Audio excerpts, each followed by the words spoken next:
Welcome, everybody. It's time once again for the next chapter with Charlie Hedges as he explores turning the page on his life and yours. Hey, Charlie. Hey, y'all. This is Charlie Hedges welcoming you to the next chapter with Charlie. And our topic for today is yet another surprise, not only for you, but for me. My guest today on the show has been one of our most popular guests. Courtney Marchesani is a marvelous conversationalist. She is a health and wellness coach who is not only brilliant and provocative and working on her PhD, she also offers practical wisdom and impacts that fit all our lives. Now, because of our conflicting calendars, Courtney and I have tried for a week and a half to touch base, and we've not been able to. And so this will give us an opportunity to chat about unexpected potential topics, which may likely include ideas around hypnosis, mystical experiences and visions of angels. And then we may even get into a topic that she went to a symposium and heard lectures on death, psychedelics, and mystical experiences. And for those of you who know me, I'm probably into that. So what I suggest is that we let the energy of our relationship make this call, and the subjects that we're going to talk about it, make it just happen like fun. So with that, let's bring on my friend Courtney Marchesani. Courtney, welcome to the next chapter with Charlie. Hi, Charlie. Thank you. What a great lead-in. I'm so excited to get to these topics. They're really thought-provoking, and especially the mystical and transformative experiences. I can't wait to see where we're going to go in our conversation. So let's, if that's an especially with you, let's go down that track. And first just tell me, what do you mean by, what did I say, mystical experiences and the visions and visions with angels and these sorts of things? Tell me, what is the genesis of this? I'm very curious. Well, I've been interested in it for a very long time. I'd say about 20 years. Oh, really? Because of stories that I have heard, my own personal experiences that kind of touch on liminal and liminality and being in that type of consciousness that brings in the mystical. There's not a great word for it, but it definitely has a pattern in which it shows up in someone's awareness. It typically means, it doesn't have to be angelic, but it typically means that you feel that you've either seen, heard, or even through a deep empathic awareness, which is through the felt sense, through the body and feelings in the body, where you feel like you're in contact with something else. And so that something else really depends on how it shows up to the person. Yeah, and I think liminal is the right word. It's a difficult word. It's not a common word in our vocabulary, but once you study the word really does explain that unknown space in between conscious reality and subconscious reality. And do you know what I was discovering as I was looking at liminal space? Do you know where that noun comes from liminal?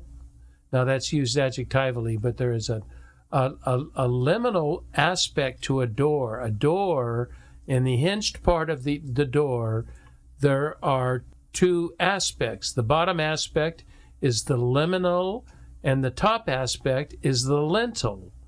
And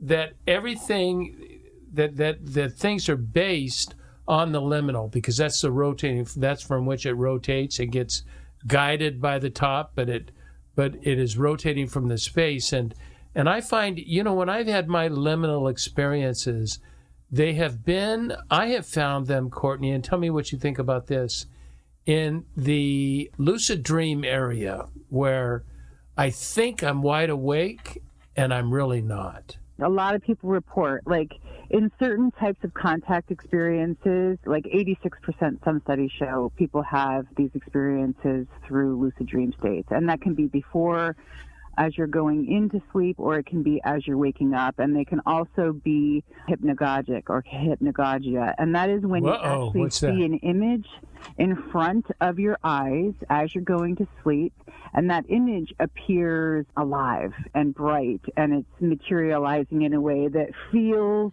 it's obviously not there, right? It's not in material reality as if you would look over from your bed and like see your desk or a chair, but you can see it in a half reality, which is why I like the word liminality, because some individuals really have that capacity to go through a transliminal space. And what they have found in transliminality studies, especially using assessments, is that individuals who are more prone to transliminal experiences, they have a high level of creativity.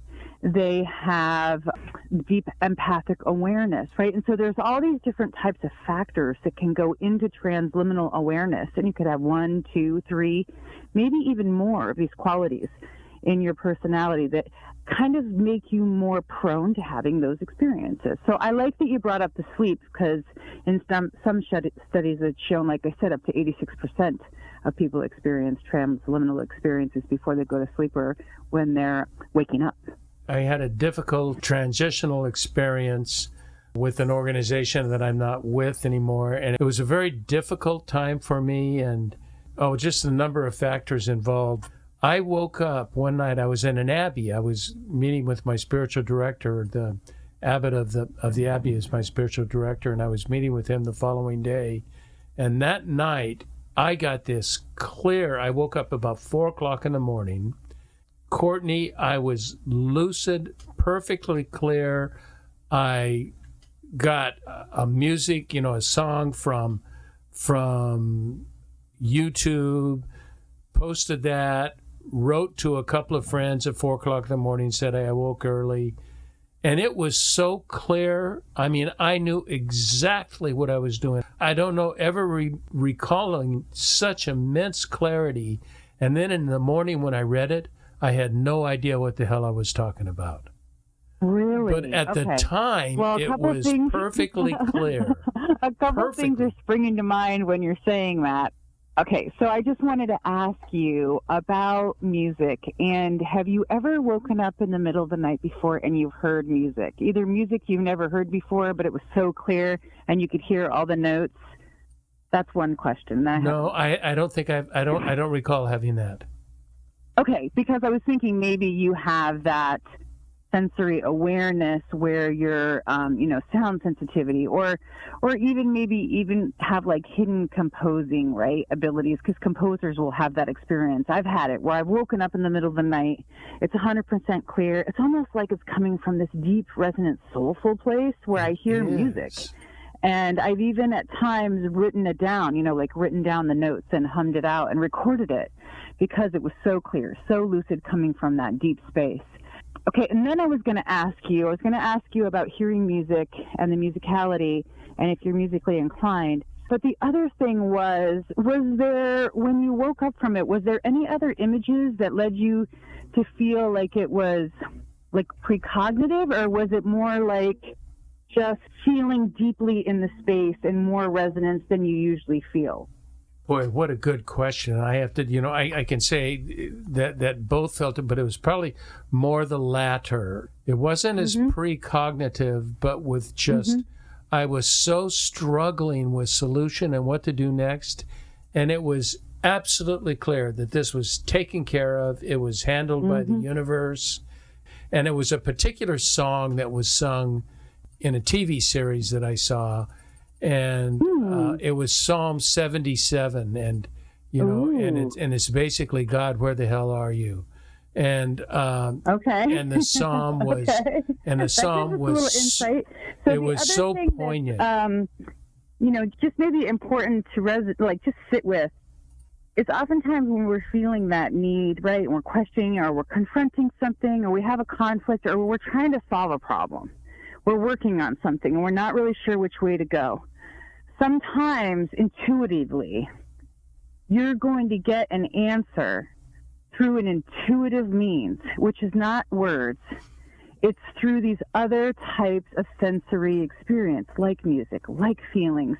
The depth and the process of synchronicity will come through and be right in front of your face, and you'll think, my goodness, how could I have heard that song right at this time? Yeah. Right at this very special time, a critical time. And so Jung used to call those time periods like critical times or critical experiences, where you're really working on something deeply, and of all your environment around you will kind of help you in a way and show you in your awareness what is needed. And so that could have been your medicine, right? What you needed, that was your remedy to feel that deep music and that connection with the psalm. And that's kind of how I would interpret that. But you can interpret it a lot of different ways, right? You could interpret that? I mean, I would look at it as getting an answer to your question, or even like a remedy to that serious issue that you were facing. Yeah. I have this. I think that's your soul, in a sense, helping you. It is, and I'm sure we've spoken of it as my devotion to the divine and the holy. I've become reluctant to use the word God because God is so boxed up, and everybody, when people hear the word God, this entity is placed in a limiting space, and it is not limiting. It is everything. And so that's why I like to use the word the holy and the divine. But I feel like it was an insight from the divine. I feel like it was outside of me that came. It was not from me. It was outside of me, yet it was crystal clear. It gave me the confidence to move forward with this thing that was a very troubling and difficult time for me. It was a marvelous space. And you know what I think too? I think a lot of this is postmodern, is that with the invention of the printing press, and then we had the age of reason, and then we had the age of enlightenment, and everything became so left brain, so Newtonian left brain proofs. You have to, scientific proofs or syllogisms that just don't work in that right brain, intuitive, catching from the source of the universe these messages that are being sent out. And Roseanne Cash once talked about she doesn't write songs, she catches them as they pass by. I think that's more of a direction of where we need to head, and we've been so limited by our post-enlightenment thinking. Does that resonate with you at all? Oh, absolutely. I really want to bring up one of my favorite authors who wrote about this, exactly what you're articulating. It's called The Alphabet versus the Goddess, the conflict between word and image. And the author is Leonard Schlein, and he's done a number of books, but he's, broken out exactly what we were talking about, language, the formation of language and words versus this other type of language that I call the lost language, right? Because it's been buried, it's in the ruins of what has become technology in the technological age. If we have a question, we just go and we find it online and it's there. And the beauty of that is that it's easy, it's accessible, but in comparison and in contrast, each human, right, which is so deeply connected to nature and the natural world, which is our birthright as humans, to coexist within the environment and the nature, and that includes spiritual and divine and revelatory experiences. That goes beyond words. Right. It's within us. It's in our heart. It's connected to every living thing, and we're part of that every living thing. And so I think that the word God, although I really hate to say this because I love God and the divine, but I really feel like it is a loaded term. And the only reason why is because of the history of, these ideological things that people don't want to ascribe to anymore. But I feel like one time it was definitely like an old 70s church. And somebody invited me to come to their like weekend, offerings. And so I went, and they had a service and everything. It was more definitely like a new age, church. It was called the Center for Divine Man. But one of the women there, who was one of the pastors, we sat and talked, and she said, well, who's the God of your heart? And I love the way she framed it, because it leaves it open. It lets you go into that divine space without the loaded term, without the part of that that's, for lack of a better word, the framework or the patriarchal framework we've been dealing with for so long. Right. So the God of your heart lets you connect deeply to all that we just mentioned, the natural world, the divine, the creation, the creator. So I'm with you on that, and I think there are some really good authors who have explored that language that you're talking about, that's feeling, images, transcendence. Oh, that's a great way to put it. I want to, since we're on the mystical, I want to move on to that, but I want to bring up an idea about the mystical, and that is one author that I follow a lot talked about, because I've studied since 2020, I've done in-depth study of the late medieval Christian mystics. So it'd be 1200 to as late as 1600, but that would be it. And they were not into logical assumptions, logical proofs. It was more like the text, the biblical text, is not trying to prove anything. It's more of it's more in symbolism. It's the meaning. It's the words between the line. I mean, it's the thoughts between the lines of words, and we've lost again. I keep referring to the age of enlightenment and the age of reason. We've lost symbolism.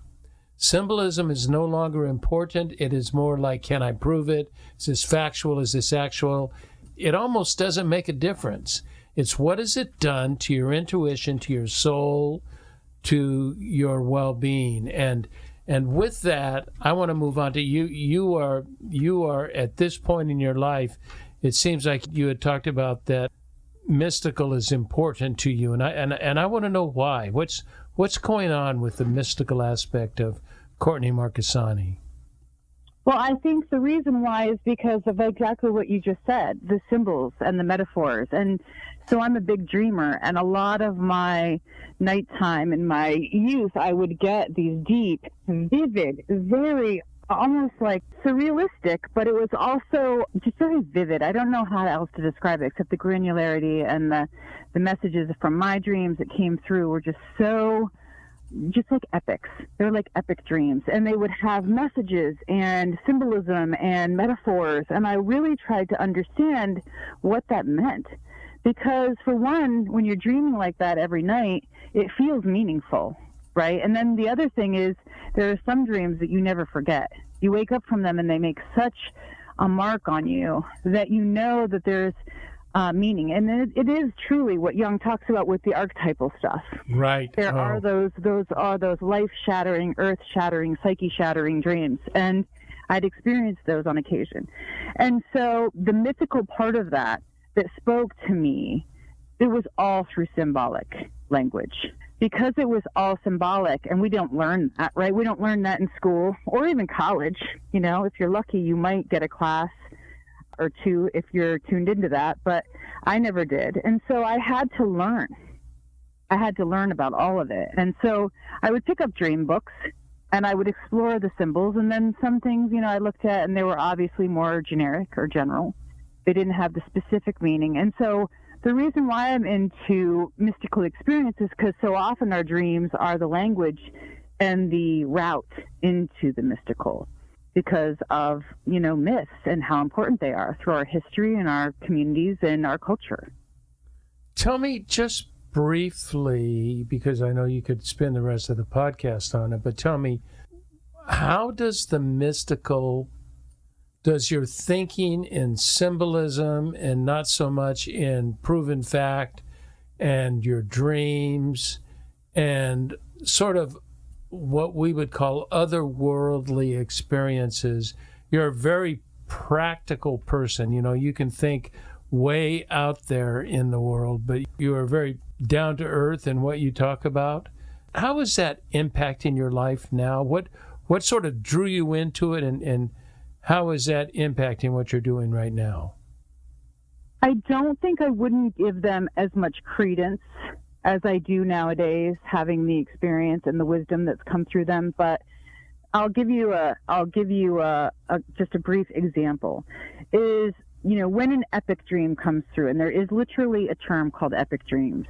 but they're not restful. It's when you go to sleep at night and you really feel like you're undergoing a journey. It's almost like the entrance of that door that you're talking about, where you enter into another world, and there's exciting things happening, there's conflict, there's these people that you don't really want to see, in your life, your nightlife that you're confronting, and you're working out problems. And so the reason why I found that they have been important is because they not only help me solve problems on a literal, practical level. As you said, I am a very practical person. I'm a Virgo. So I'm all about practicality. But the important thing is that I have problem solving that comes through it. And whether that means problem solving on a literal, like, material world level, or if it's problem solving on a spiritual level, I find that my dreams will help me get the answer. And they come when I ask, and there's a prayer involved. And so it's about giving yourself the time and the space to allow that answer to come through. And so I rely a lot less on the outer world and much more on my inner world. And the reason why is because my dreams have helped me protect me. It's given me precognitions, which I know that sounds crazy, but it's literally, when you start to dream and you start to pay attention to it, you see the difference between concrete, and you start to see the difference between metaphorical dreams. Concrete dreams are the ones that give you the practical answer and the solution that you're looking for, that you can't get in your daytime. The metaphorical ones are more about the symbols that we're talking about, the myths that come through, the characters that come through. For example, if you have a dream where you feel like someone's breaking in to your house, and a lot of people describe this, or they're hiding from the person and they're trying to get away and they can't, that is typically a symbol of something new coming into your life. And so you shouldn't be fearful of it, but the metaphor is there and it's consistent because it's part of the collective unconscious. So the reason I pay attention to those things is because it gives me a higher level of awareness to tune into of things that are coming that I need to be prepared for. That's the practical answer. What about someone like me who has dreams? Oddly enough, I've had some visitations in dreams that have been very profound, especially by the Divine Feminine. The Divine Feminine has had a huge impact on me. But I'm a person of contemplative and mystical prayer. I can have an hour or two of silence, of just going to another place. And I feel like, is it possible that I can feel like I have these experiences I'm not asleep, I'm conscious, but I'm not totally conscious. There are avenues that are coming to me that are just, I'm surprised by the thought. Is it necessary to be asleep, or can you be awake in a state of contemplation and meditation? It depends, okay? It depends on the level of activity and where your attention is from the day to day.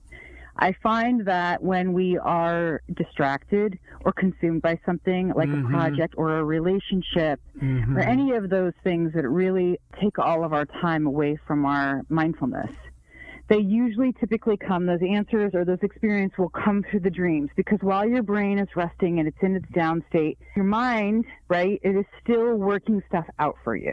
So a lot of times, initially, they'll come through the dream state because they need to erupt and come through while your body and your mind are healing. And when you're relaxed and you're in that deep sleep, it allows you to confront them or to heal or to bring issues up that you need to be aware of in your conscious mind that you're not, that they're subconscious issues. So, but with that being said, right, that's probably why most people have these experiences through the dream states. But they do cross over into the daily life. And studies have shown meditators, people who have a consistent meditation practice or prayer, right, they have more of these types of experiences during the waking hours.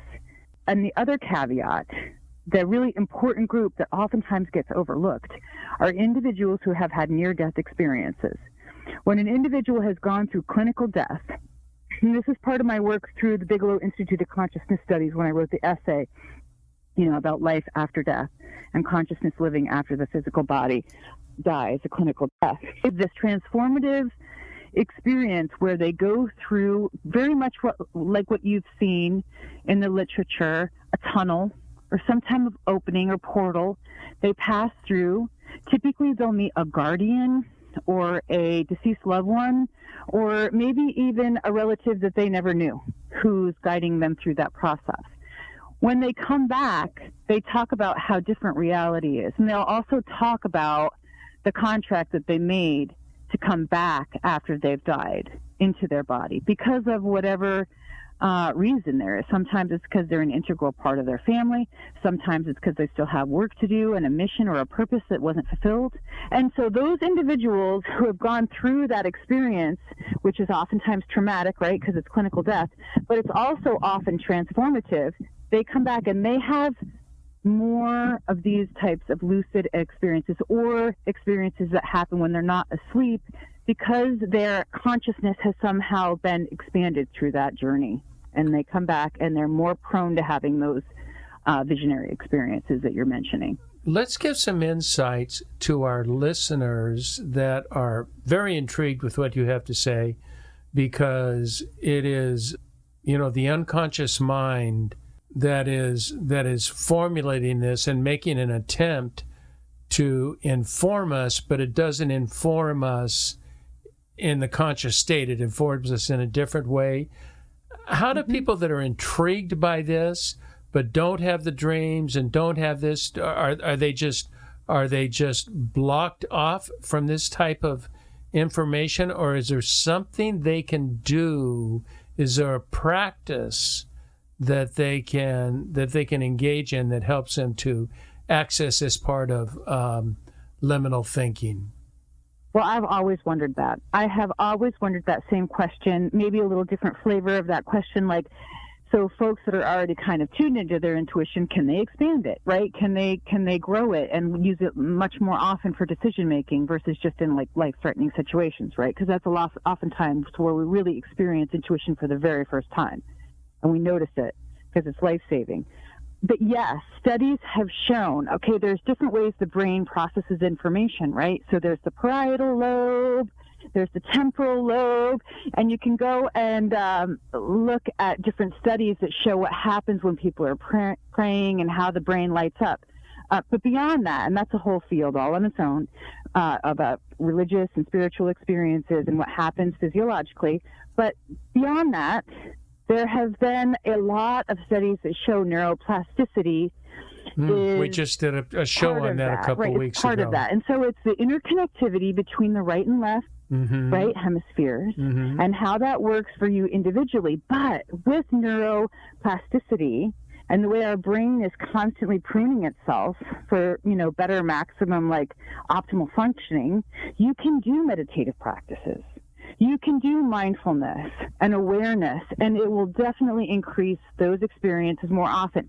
And they don't know why. My theory is that it's probably because of the interconnectivity between the right and the left hemispheres, right? But it's also you're putting your attention and your focus mindfully in a way that you're actually paying attention to what's going on in front of you. And that way, your consciousness is going to pick up on a lot more, your awareness.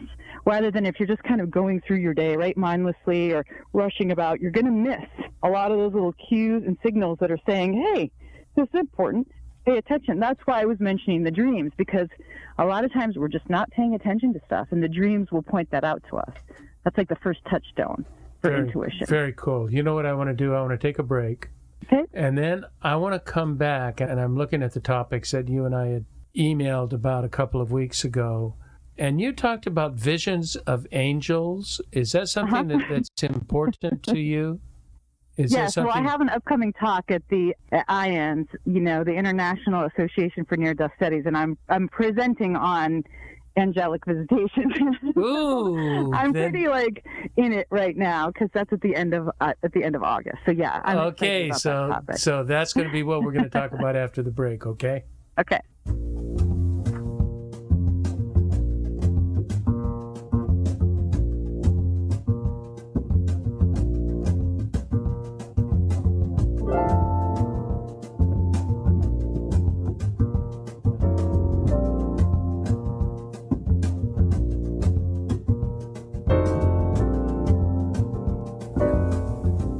Hi, Hi there, you're listening to Charlie Hedges in the Next Chapter with Charlie and my extra special guest, Courtney Marchesani, who I'd love to tell you what Courtney's all about, but it's too complicated. She is so bright, and she's talking about learning from a whole different space than what you learn in a school, but what you learn in life through intuitive experiences. And Courtney is going to be doing a lecture on visions and angels, and I have asked her to tell us all about that because I have no idea what that means. Well, I have some idea, but I'm really curious what Courtney has to say about it. So, Courtney, it's your show. You're really cracking me up. Why? I love the way you said that. You know, like learning in a whole different way through an intuitive space, which is really. So I couldn't have said it better myself. Oh, so, good. Yeah. At least something that there's a sentence to rely on. I'm going to have to write that down. Yes. So angels. Why angels? When I had an experience, I had moved to Anchorage, Alaska.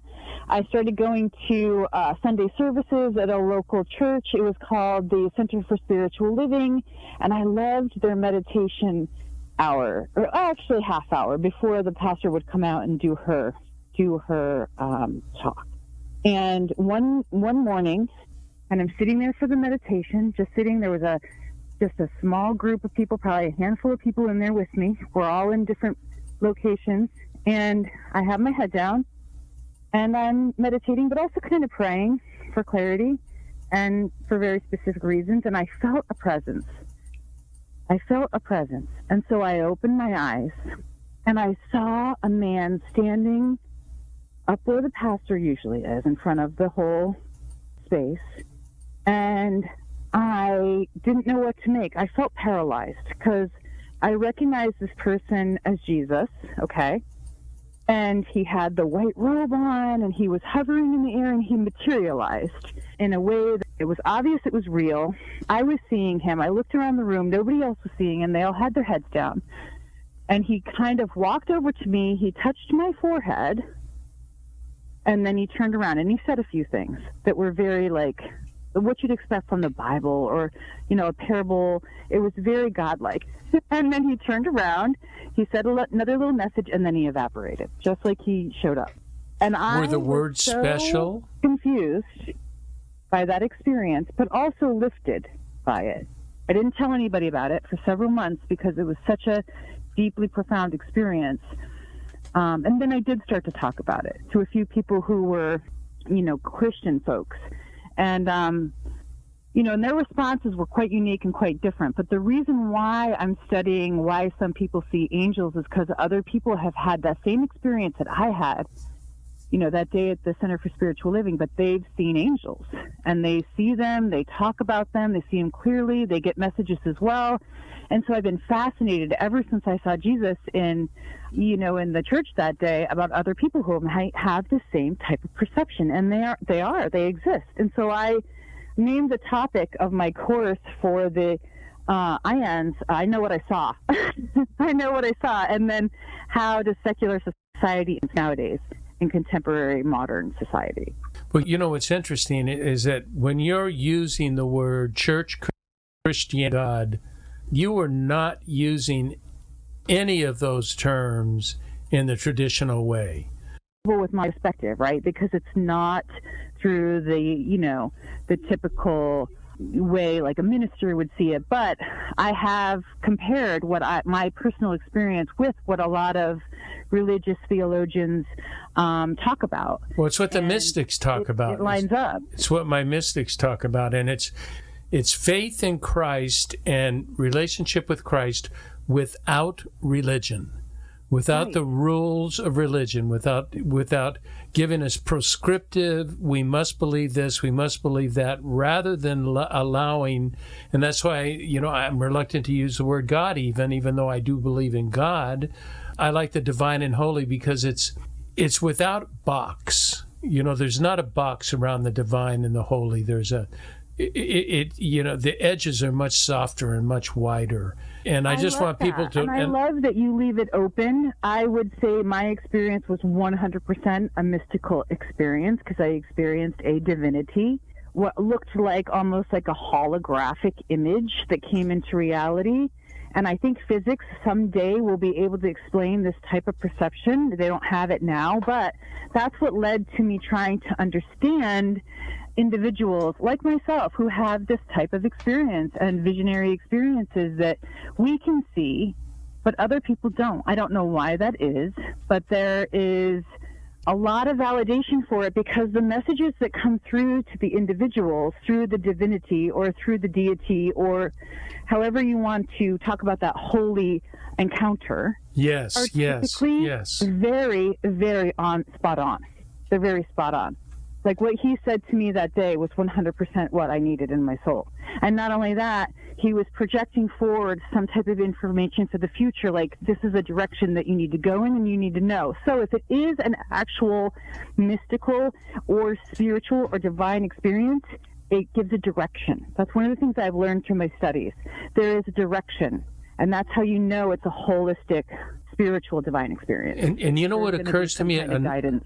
Another benefit that occurs to me, and tell me if this works with you, is a direction, and it's peace. There is a sense of peace that, I've had an authoritative statement that I can just rest on, that I can place my, my beliefs in this, and I can rest and let this be what it's going to be. I had an experience at a meeting. It was a business meeting in a Christian company, and they weren't acting real Christian at the time, whatever in the hell that means. I don't even know what that means. I think everybody knows what that means. But I was very troubled with what I thought the composition of the meeting and the results of the meeting were going to be about. I really thought it would be difficult. And I did not get quite clarity of the vision that you got, but I got this sense. There was an empty chair next to me. I had this profound sense of the Christ sitting next to me. Now, I could not see anything. There was no visual involved, but the essence, the presence was very strong, and I had been praying, for peace and understanding. And he was sitting on my left, and he put his right hand on my left hand, and he says, "I got this, Charlie. Don't worry." And those are the only words. I got this. And I just let it be. And the meeting was miraculous. It was just this sign of Jesus telling me, "I got this stuff, man. Don't worry about it. You just chill, just kind of follow along and watch what happens." Well, there's two things that are really interesting about what you just said, okay? Because when you start getting into the spiritual perception, there's the left side and the right side, okay? When Jesus touches you on your left side and an angel touches you on your left side versus your right, and Jung talked about it too. And for the Bix essay that I did, I spoke with an astrophysicist who was very into Jungian thought.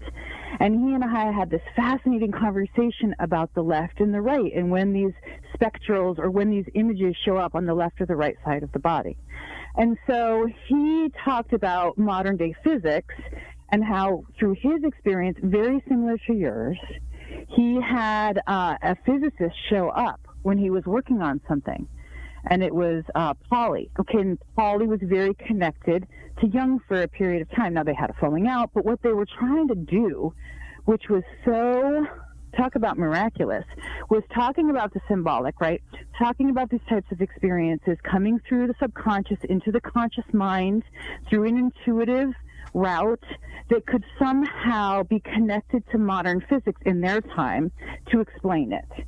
Now, they went through a parting of the ways, but one of the things that the astrophysicist was telling me was that it shows up sometimes on the left side for some people. Oh, and that's really? What happened to you, which I think is so interesting. The second part of it, from what you said, that I think is also incredible, was the message of, "I got this." Like, you don't need to worry. I can take this burden off of you. Because a lot of times we are so burdened with these real conflicts in the world. And when a divine image shows up and says, "I'm taking this from you," what a relief. What a relief on the soul, on the heart, to have that burden removed. And so if you could access that level, right, and have your guardian show up and help you out, I'm all for it. Take the burden, right? And it doesn't happen all the time. Show the path. Whatever the prayer is, when you have a prayer answered like that, it's like path is clear and you can see the way, and it's so much easier than suffering through things. That's beautiful. So I'm all for that. That's incredible. Courtney, I want to go on to a whole different subject, but I just don't think we have time to go on to it. What do you think, Paul? Yeah. Courtney, we're going to have to do... Where do you live? You're on the East Coast, right? Yeah. I'm in Alaska right now, but I will be on the East Coast in a couple weeks on the family farm, and I'll be there until I do the conference in Washington for IA. What part? Oh, you're going to be in Washington State? Washington, D.C. Oh, Washington, D.C. Yeah, it'll be in Maryland. I'll be there for the So that's where you're... I was just in Delaware at Bethany Beach. Ooh, I've been there. What a beautiful place. Yeah, it was nice. It was quite nice. We are, it's going to go on my calendar that we are going to have to meet and spend a day together. Sure. It's just, my conversations with you are unlike conversations with anyone else. I just feel like I'm tracking, I'm learning, I'm resonating. No wonder I called you and said, are you interested in doing another podcast? Because you're so good, Courtney. You're just the best. There's a lot of updates. So I'm updating you, with more research, more work that's unfolding. I really have actually claimed, that, some people are having this type of visionary experience, and I'm passionate about that conversation, especially with you, because you're so synergistic. And you can go back and, forth and provide, different insights. And so it really is an unfolding of what comes forward in our conversations. And I really love that. You know who my audience is right now? I've just determined, we're changing subjects. And I've just determined through a course, an 11-week course on first and second half of life. And the second half of life is much more symbolistic, much more... it happens after 55. It didn't happen to me until about 70 years old, where I finally realized I'll be 74 in a couple of months, that I am an elder in our society, and yet elders are not respected in American society. Asian cultures, Native American cultures, so many other cultures are so respectful of eldership. And I have noticed after this reunion, there were so many late millennials and early Gen Xers. Those were my audience, and I as I was talking, they caught what I was trying to say. They're wrestling with it. They think they're wrestling with God, but they're really wrestling, in my mind, they're wrestling with a sort of prescriptive religion, that you have to follow these rules, do this, do that, don't do this, don't do that. There is no relationship. There is no glory. There is no honor. There's no beauty in it. And I am in the process right now of writing a book on that. Don't ask me the title or what it's about, but I know what it's about, but I just haven't quite articulated it. But those are the people I'm looking for. I'm not looking for people my age and even the next stage down. I'm looking for those young people. Courtney, I talked to probably a dozen of people between 23 and 35, and they're all cradle Catholics, every one of them. Not one of them nor any of their friends go to church. Wow. Well, I have a whole lifetime of experiencing what marrying outside of your religion does. My mom was a Methodist. All of her whole family still goes to the same Methodist church in Springville, Pennsylvania. And then my dad's family was Roman Catholic. So the messages that I got when I was young, when my mom would talk to me about like life lessons and things to be aware of and kind of rules or guidelines, the guardrails, like don't marry someone outside your religion. Oh, yeah. And the reason why is because, and I didn't understand as a child, like, why is she so upset about this? But the reason why is because back then, when her and my father married, my dad couldn't even step inside my mother's church because that was a sin. Okay, and they're both, these churches are both, and he certainly couldn't take Eucharist. Small town churches, but he couldn't go in there. And his father said, you cannot go in that church. And so I learned that from a very young age. My mom was always kind of preaching to me, like, find somebody who has similar spiritual values. But it was so pervasive, that thought, that it really did impact our family in a very negative way, a number of negative ways, because they were from different churches. Now, you don't see that nowadays as much, that, that adherence, and there's a lot of rules that have changed, even in Catholicism. There's been a lot of rules that have changed about, that faith. Mm-hmm. But I think that because of the way some of those rules have fallen by the wayside, shows that those systems need to change, and they're trying to change, but they're changing slowly. And so I do think consciousness and where people are going to be coming at is going to be raising to such an extent that a lot of those systems and those dogmas are going to have to change. The dogmas have to change. I have articulated as we need to form a new vocabulary. Yes. We have to, our vocabulary is antiquated by thousands of years, and we need a new vocabulary, but that's another subject. Yep. Yeah, Courtney Marchesani. The reverence is missing. What you're talking about. Oh, yes. Reverence and awe and beauty and wisdom. God of your heart, like the New Age pastor said. I really like, who is the God of your heart? What does that look like? What does it mean to you? How do you make contact with it? How do you have reverence and revelatory experiences that enhance that connection and give you faith and deeper purpose? We could have a month of talks. Bethany Beach. You really are just, every time I chat with you, and it's been over a year, I think, and it is just such a delight. I love having you on the show. The listeners love having you on the show. You are a very special person, Courtney. And, thank you, Charlie. And I love your perspective as well. And I like it when we commingle those ideas, because it's like a creative stew that comes up and something new is formed.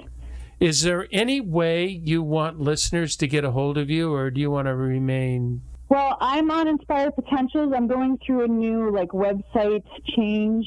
I will be writing a new book.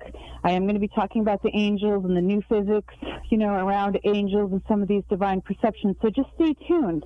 Okay, send me information so I can let people know, because I want to read it and I want to send it out to people to listen to it, because you are worthy. Yes. Well, I've started working on it. So when I get it done, I will send you a note, and then we can talk about the book. Okay, that'd be great. Perception. Thanks, Charlie. Thanks, Courtney. Love you. Bye. All right. Love you too. Bye-bye.